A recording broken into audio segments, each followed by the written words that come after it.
So we have some more news in the challenge against the ATF's pistol brace rule. The Trump DOJ recently agreed to drop their Fifth Circuit appeal in the mock lawsuit dealing with pistol braces, but the Trump DOJ and the Trump ATF may still be trying to enforce their interpretation that all brace pistols are SBRs. So let's break down what is happening in this critical case and what happens now going forward.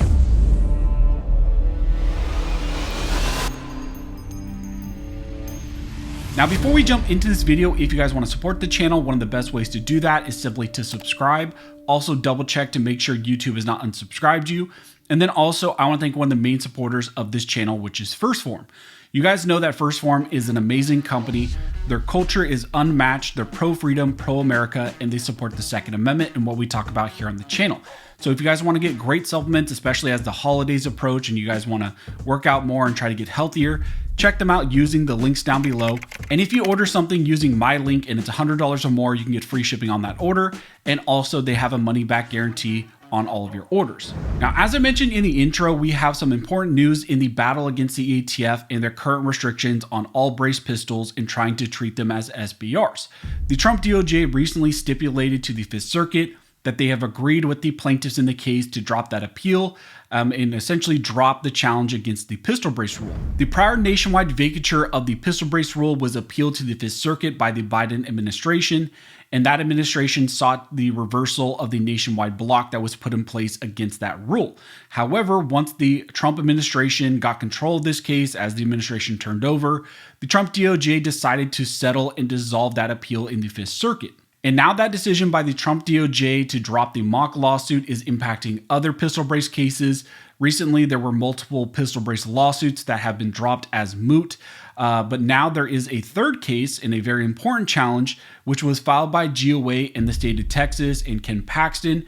And they're asking the court there to not moot their challenge, to not dismiss the case, but instead they point out that the ATF's continued enforcement of the brace restrictions is a major concern, and that's why this case should move forward. And at the very least, instead of dismissing the case, they should get a permanent injunction, which would block the ATF's current interpretation of the NFA and essentially also block their interpretation that the statute still allows them to restrict brace pistols as SBRs. Now, this is important because if granted, it would prevent any future administration or even the current ATF from going after braced pistols as SBRs. Now, you may recall that the pistol brace rule was put in place by the Biden ATF, and originally it started because the Biden ATF wanted to interpret the statutory text in a way that they could include braced pistols as SBRs. Multiple lawsuits were filed against that rule, and eventually a lower court judge, Judge Reed O'Connor, issued a final merits ruling in the mock lawsuit and struck down the rule completely nationwide. Now, in response to that ruling, the ATF decided to appeal to the Fifth Circuit, but then the Trump administration, of course, got in control. Trump won the presidency, the administration switched over, and in response, the Trump DOJ decided to pull the appeal and concede the ATF mock case. Now, that was the first domino that kind of fell in a lot of these pistol brace cases, and there are other lawsuits, like I mentioned, that are currently, some are active, some have now been resolved. You had some other cases in the Fifth Circuit in that jurisdiction, like the GOA case, the SAF case, the Brito case, some other ones as well. And then also you had some other circuit court cases like the FRAC lawsuit. One thing that I do want to mention that I've been bringing out and pointing out for a long time is that there are some long game implications to these decisions to agree to drop these cases. By agreeing with the Trump DOJ to drop these cases, you get this kind of immediate win and you end the enforcement of the brace rule right here and now, but you also lose the opportunity to get a larger and more impactful final merits ruling out of a court of appeals. Remember that the mock case was only ruled on by the district court. If another anti-gun administration comes into office and they decide to take another crack at a pistol brace rule, the only precedent that you really have is out of a district court by Judge O'Connor in that mock lawsuit. That ruling is not necessarily binding on other jurisdictions, and it's only persuasive at best. And also keep in mind that that ruling was only based on the Administrative Procedures Act, also known as the APA, and it was based on some APA procedural issues, which could be remedied by a future anti-gun administration. It also does not prevent the current or future ATF from saying that they can regulate brace pistols as SBRs purely based on this statutory language. And that is currently where we have a big issue. There have been situations where the ATF even after the brace rule had been, conceded and struck down, and even after the Trump DOJ got control of the case, there were still situations where they said that they could no longer enforce its interpretation based purely on the rule, but they said that they could still do this based on their interpretation of the statutory language. So they essentially said, we don't need the rule, we can do this purely based on the statute. And that is now being brought up by GOA in the state of Texas and Ken Paxton in their challenge against the ATF and their challenge against the pistol brace rule. Recently, GOA in the state of Texas and Ken Paxton filed a status report to the court there in their pistol brace challenge, and they argue that their case is not moot and it should be allowed to move forward at the lower court level because there is still a significant issue with the enforcement of this type of interpretation. They argue that instead of mooting the case and dismissing the case, they should get a permanent injunction against the ATF in their current and future enforcement of any pistol brace restrictions. Now, in that report that was submitted to the court, it states that this court ordered a status report by October 24th, 2025, if any party believes this case should not be dismissed, because defendants appear to believe that they are free to continue to enforce the statutory interpretation underlying the final rule, even though the rule has been vacated. Plaintiffs' claims are not moot and this case should not be dismissed. Rather, the court should enter an injunction permanently preventing defendants from ever enforcing their flawed legal theories against plaintiffs. They went on to state that the subsequent activities by defendants raise serious doubts about their willingness to comply with this or any other court's ruling.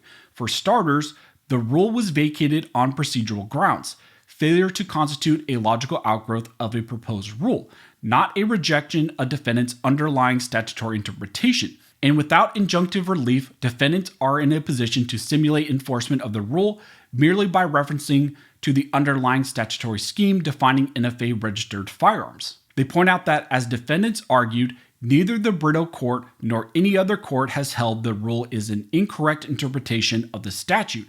All the court's holdings turn on purported defects with the rulemaking. Translation, they state, defendants believe they may continue to enforce the substance of the rule by simply referring to the statute instead of the rule. So even though the rule was vacated, plaintiffs have not received all the relief they sought, and certainly not of the relief they need to be protected against defendants' flawed reading of the statute.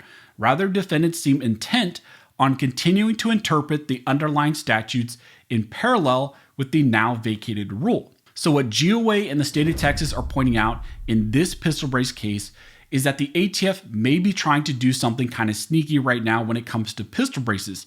They agreed to drop all these lawsuits. They agree that the pistol brace rule cannot be enforced, and they're going to allow that nationwide vacatur to go in place on the rule itself, but they may still intend to enforce restrictions on brace pistols, and they're leaving that door open purely based on their subjective interpretation of the NFA statutory language. And currently, nothing stops the Trump administration or future administrations from doing that thing if an injunction is not put in place on that interpretation. So it's good news that GOA in Texas are trying to get this further relief in the case. They're not just willing to dismiss the case. It will now be interesting to see, how does the administration respond to this?